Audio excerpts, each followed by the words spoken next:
નમસ્કાર, આપ જોઈ રહ્યા છો સીએનસીસી ગુજરાત. ભાવનગર ડિસ્ટ્રિક્ટ રજિસ્ટર ઓફિસમાં યુવરાજસિંહ વિદ્યાર્થીઓની ફરિયાદ લઈને પહોંચ્યા અને સરકારી અધિકારી જોડે માથાકૂટ કરતા જોવા મળે. તેમનું કહેવું થતું હતું કે સરકારી પ્રક્રિયા અંતર્ગત અને પરીક્ષા દ્વારા ભરતી પ્રક્રિયા કરવામાં આવે છે, તો પછી ખાનગી રાહે લાગવગ અને માત્ર પરિવારના સભ્યો, મિત્રો આવા વિદ્યાર્થીઓને જ કેમ નોકરી આપવામાં આવે છે? કેમ કે માત્ર 80 જણાને ભરતી પ્રક્રિયામાં લેવાના હતા, જેમાં તમામ વિદ્યાર્થીઓ, સગાવાલા, પરિવાર તેમજ મિત્રો આવા લોકોને નોકરી આપવામાં આવી. જો આવી જ રીતે ભરતી કરવી હોય તો પછી ટેન્ડર પ્રક્રિયા દ્વારા કે પછી સીધી ભરતી કરી દેવી જોઈએ. કેમ કે આમાં લગભગ લાખો છોકરાઓ આશા રાખીને બેઠા હોય છે કે નોકરી મળશે અને પોતાનું જીવન સારું બનશે, જેની જગ્યાએ અહીંયા તો લાગવગ અને પૈસાથી આ નોકરીની વ્યવસ્થાઓ ઊભી થઈ રહી હોય તેવું લાગી રહ્યું છે. સાથે તેમનું કહેવું થાય છે, પરીક્ષાની પ્રક્રિયા ઓમ એન્ટરપ્રાઇઝ કરીને પ્રાઇવેટ એજન્સીને શા માટે સોંપવામાં આવી, જ્યારે આ ઓથોરિટી સરકારના સરકારી વ્યવસ્થામાં તૈયાર થવી જોઈએ, જેની જગ્યાએ પ્રાઇવેટ એજન્સીને શા માટે આપવામાં આવે છે? આવી જુદી પ્રકારની વાટાઘાટો જોવા મળી. વધુ માહિતી આપણે તેમની પાસેથી જ મેળવીએ કે તેઓ આ બાબતે શું કહેવા માંગે છે.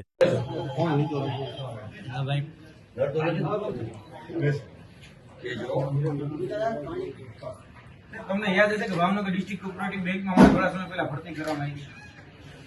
ખ્યાલમાં ખરી કેટલા ઉમેદવારોની ભરતી થઈ?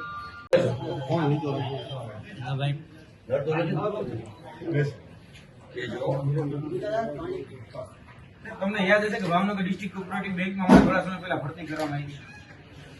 ખ્યાલમાં ખરી કેટલા ઉમેદવારોની ભરતી થઈ? 80 ઉમેદવારો. મારે 80 ઉમેદવારોનું લિસ્ટ જોઈએ છે. પહેલા કયા 80 ઉમેદવારને લેવામાં આવ્યા. બીજું કે ભરતી પ્રક્રિયા જો કરવામાં આવી કોમ્પિટિટિવ એક્ઝામના માધ્યમથી, તો તમે એમાં રિક્રુટમેન્ટ રૂલ બહાર પાડ્યા છે, તમે સિલેબસ બહાર પાડ્યો છે, તમે નોટિફિકેશન બહાર પાડી છે. આ બધી જ જે પ્રક્રિયા થઈ એની ઓરિજિનલ કોપી મારે જોઈએ છે.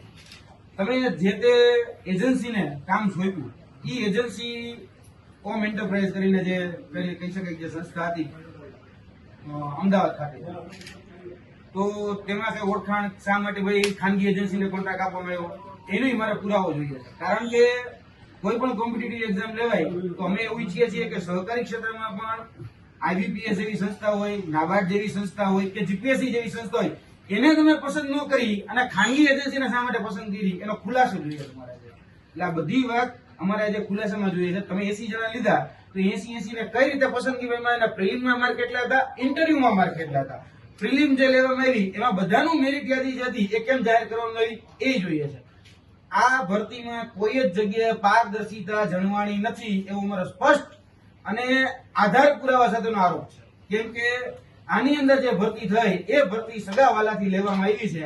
આ વાસ્તવિક અને કડી હકીકત છે. કારણ કે આ ભરતીની અંદર જે લોકોના નામ અત્યારે અમે બ્રાન્ચમાંથી કઢાવ્યા, આ એ બધાના નામ છે અને બધા જે ડાયરેક્ટરનો દીકરા છે, ડાયરેક્ટરના ભત્રીજા છે, ડાયરેક્ટરના હગાવાલા છે, આ એ બધાના નામ છે. હવે તમે લિસ્ટ આપો, જો હું ખોટો હોય તો આ લિસ્ટમાં એક નામ એવું કહી ગયો કે યુવરાજભાઈ આ લિસ્ટમાં નામ નથી. એમાં એવું છે કે વિદેશી બેંક છે ને પોતે સ્વાયત્ત સંસ્થા છે. સ્વાયત્ત સંસ્થા છે. એની રીતે પોતાની રીતે તે ડિરેક્ટરોએ અને જે સાધારણ સભામાં જે ઠરાવ છે એ કરીને તે પોતાની રીતે એજન્સી નક્કી કરી છે અને એની પાસે સત્તા છે. પોતાની રીતે સત્તા ખરી સગા લોકોને લેવાની, સત્તા ખરી કે પોતાના દીકરાને લેવાની, સત્તા ખરી કે પોતાના ભત્રીજાને લેવાની, સત્તા ખરી કે પોતાના ભાણિયાને લેવાની. આવી સત્તા છે? આવી એક પણ ભરતી બોર્ડમાં સત્તા ન હોય. અને સ્વાયત્ત સંસ્થા, તો સ્વાયત્ત સંસ્થાના નિયમ અમે પણ જાણીએ છીએ. અમે પણ વર્ષોથી આ બધી જ પરીક્ષાઓ સાથે સંકળાયેલા છીએ. સ્વાયત્ત સંસ્થામાં એવું ક્યાંય નથી લખેલું કે તમે પોતાના હગાવાલાને લઈ લો. તો આ બીજા બધા જે આ સહકારી ક્ષેત્ર સાથે જોડાયેલા, તો આ સરકાર સહકારી ક્ષેત્રની તો ઘોર ખોદાઈ રહી છે. ડાયરેક્ટરના દીકરાને લેવાના હોય કે ડાયરેક્ટરના ભત્રીજાને કે ભાણિયાને લેવાના હોય તો ભરતી હું કેમ કરો, ડાયરેક્ટ લઈ લ્યો ને. એવી સ્વાયત્ત સંસ્થામાં કોઈ જગ્યાએ ક્યાંય નિયમ નથી. તમે નિયમ હોય તો મને દેખાડો. તમને હું અહીંયા બેસીને બધા જ નિયમ તપાસવા માટે તૈયાર છું. બાકી સ્વાયત્ત સંસ્થામાં હગાવાલા લેવાનો નિયમ હોય તો મને દેખાડવાની છૂટ તમતા રહે. એવો એક પણ જગ્યાએ નિયમ નથી કે હગાવાલા લેવા. અહીંયા જેને પણ લેવામાં આવ્યા છે આ લિસ્ટ હું તમને આપવા માટે તૈયાર છું. બધા જ સગાવાલા લેવામાં આવ્યા છે. 80 જણામાં જે નિમણૂક થઈ છે બધાના નંબર મારી પાસે ઓડિયો, વિડીયો અને આગલા દિવસે તમે ડિસ્ટ્રિક્ટ કોઓપરેટિવ બેંકની જે મુખ્ય શાખા હતી ત્યાં બધા જ વિદ્યાર્થીઓને શા માટે ભેગા કર્યા હતા અને એના પણ સીસીટીવી રજૂ કરો. આગલા દિવસના બધા જ જ્યારે ઇન્ટરવ્યુ હતું રવિવારે, એના 3 દિવસ અગાઉ 3 દિવસ પાછળના બધા જ લોકોને અહીંયા બોલાવીને આપવામાં આવે લેટર. શા માટે ભાઈ? અને આગલા દિવસે બધાને કહી દઉં કે તું ભાઈ પાસ થઈ જાય, તું ભાઈ પાસ થઈ જાય. અને આવા ફોન ગયા છે. તમે સીડીઆર જોતો તો હું આપું તમતારે. સીસીટીવી તમારી પાસે હોય ડિસ્ટ્રિક્ટ કોઓપરેટિવ બેંકનો, મારે આપવાની તમતારે તૈયારી પૂરેપૂરી છે. એટલે આ ખોટું થયું છે, ભ્રષ્ટાચાર થયો છે, કૌભાંડથી જ ભરતી થઈ છે. અને કેમ કહેતો હોય તો આક્ષેપ નથી કરતો, દાવા પુરાવા સાથે સાબિત કરવાની તાકાત હું રાખું.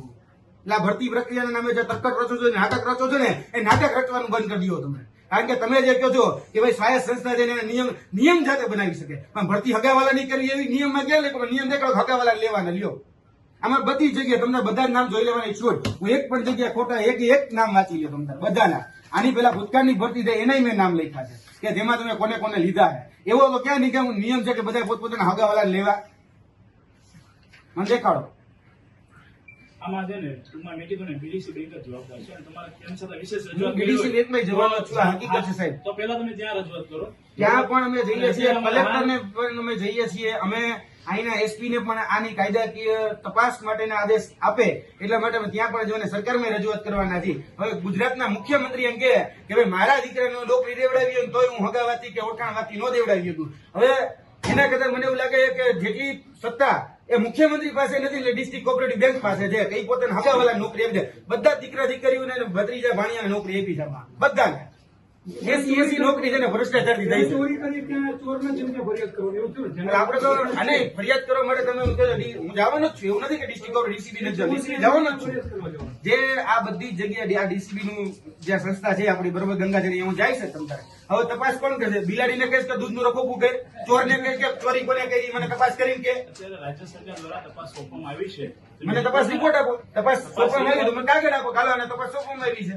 તમે અરજી આપી દો, અમે તમને તપાસ આજે હું અરજી સહિત બધી આપું છું સાહેબ શ્રી આપને અને વડીલ શ્રી આપને પણ આપું છું. તમે રજીસ્ટ્રાર આવે એમને ખાસ કહેજો કે યુવરાજસિંહ આ બાબતમાં ક્યાંય પણ કાચું કાપવા નથી. આ બધી જ જગ્યાએ ભ્રષ્ટાચાર થયો, કૌભાંડ થયું છે અને બધા જ આધાર પુરાવા આપવાની તાકાત અમારામાં છે. આપવાના અમારી જવાબદારી નથી.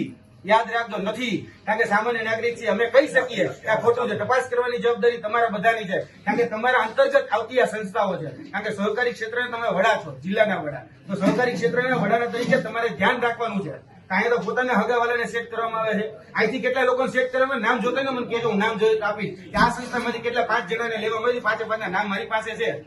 હજી વેબસાઇટ ઉપર લિસ્ટ મૂકવામાં નથી આવ્યું કોને લેવાના કોને નથી લેવાના. પરિણામ મુકમ નથી આવ્યું, મેરિટ યાદી મુકમ નથી આવી. સિલેબસ આ પરીક્ષા તમે આપ્યું કે આ રીતે અમે ભરતી કરીશું, આ ડિસ્ટ્રિક્ટ કોઓપરેટિવ બેંકમાં આ લાયકાતના આધારે ભરતી કરીશું, તો સિલેબસ ક્યાં છે? RR એટલે કે રિક્રુટમેન્ટ રૂલ્સ ક્યાં છે?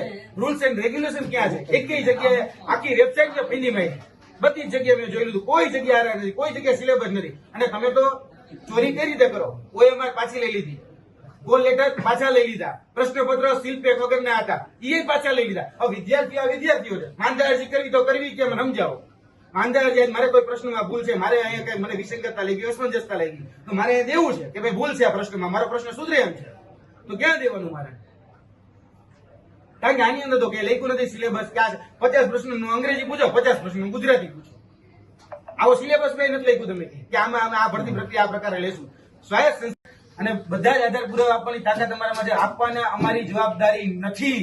યાદ રાખજો, નથી. કારણ કે સામાન્ય નાગરિક છે, અમે કહી શકીએ કે આ ખોટું છે. તપાસ કરવાની જવાબદારી તમારા બધાની છે. કારણ કે તમારા અંતર્ગત આવતી આ સંસ્થાઓ છે. કારણ કે સહકારી ક્ષેત્રના તમે વડા છો, જિલ્લાના વડા. તો સહકારી ક્ષેત્રના વડાના તરીકે તમારે ધ્યાન રાખવાનું છે. અહીંયા તો પોતાના હગાવાલાને સેટ કરવામાં આવે છે. અહીંથી કેટલા લોકોને સેટ કરવામાં નામ જોતા ને મને કહેજો, હું નામ જોઈ તો આપીશ કે આ સંસ્થામાંથી કેટલા 5 જણાને લેવામાં આવી. 5 નામ મારી પાસે છે. હજી વેબસાઇટ ઉપર લિસ્ટ મૂકવામાં નથી આવ્યું કોને લેવાના કોને નથી લેવાના. પરિણામ મૂકવામાં નથી આવ્યું, મેરિટ યાદી મૂકવામાં નથી આવી. સિલેબસ આ પરીક્ષા આ તમે આપ્યું કે આ રીતે અમે ભરતી કરીશું, આ ડિસ્ટ્રિક્ટ કોઓપરેટિવ બેંકમાં આ લાયકાતના આધારે ભરતી કરીશું, તો સિલેબસ ક્યાં છે? RR એટલે કે રિક્રુટમેન્ટ રૂલ્સ ક્યાં છે? રૂલ્સ એન્ડ રેગ્યુલેશન ક્યાં છે? એકેય જગ્યાએ આખી વેબસાઇટ છે ફીની માં બધી જ જગ્યાએ મેં જોઈ લીધું. કોઈ જગ્યાએ RR નથી, કોઈ જગ્યાએ સિલેબસ નથી. અને તમે તો ચોરી કઈ રીતે કરો? OMR પાછી લઈ લીધી, કોલ લેટર પાછા લઈ લીધા, પ્રશ્નપત્ર સીલ પેક વગરના હતા એ પાછા લઈ લીધા. હવે વિદ્યાર્થીઓ છે, માંદા અરજી કરવી તો કરવી કેમ સમજાવો. માંદા અરજી મારે કોઈ પ્રશ્નમાં ભૂલ છે, મારે અહીંયા કઈ મને વિસંગતતા લાગી, અસમંજસતા લાગી, તો મારે દેવું છે કે ભાઈ ભૂલ છે આ પ્રશ્નમાં, મારો પ્રશ્ન સુધરે એમ છે, તો ક્યાં દેવાનું મારે? કારણ કે આની અંદર તો કે લખ્યું નથી સિલેબસ ક્યાં છે. 50 પ્રશ્નનું અંગ્રેજી પૂછો, 50 પ્રશ્નનું ગુજરાતી પૂછો. આવો સિલેબસ મેં નથી લખ્યું તમે કે આમાં આ ભરતી પ્રક્રિયા આ પ્રકારે લેશું. સ્વાયત્ત સંસ્થા છો ને, હું ના નથી પડતું કે સ્વાયત્ત સંસ્થા, તો સ્વાયત્ત સંસ્થા તો સ્વાયત્ત સંસ્થા નિયમો તો જાહેર કરે. આ ભરતી પ્રક્રિયા સદંતર રીતે તમામ નીતિ નિયમોથી વિરુદ્ધમાં છે. કારણ કે તમે ભરતી પ્રક્રિયાની જો વાત કરતો તો ભરતી પ્રક્રિયા નિયમો બધા જ જાણું છું. તમામ પ્રકારના જીપીએસસી, યુપીએસસી, પીયુન આ ગુજરાતમાં જેટલી એક્ઝામ લેવાય ને એ બધાના રિક્રુટમેન્ટ રૂલ્સ મોઢે છે. પણ આ રીતે તો કોઈ એક જગ્યાએ ભરતી લેવા નથી આવતી. પછી શા માટે ચોરી નથી કરી? તો શું કામ પેપર લઈ લ્યો? શું કામ ભાઈ તમે OMR વિદ્યાર્થીને પાછી લઈ લો? શા માટે તમે એના કોલ લેટર પાછા લઈ લીધા? બહુ પાક સાહેબ કે ઈમાનદારીથી નોકરી કરી તો બધાને દેવા દે ને કે આલ્યો ભાઈ તમારું પેપર, આલ્યો ભાઈ તમારી OMR શીટ, આલ્યો ભાઈ તમારા કોલ લેટર.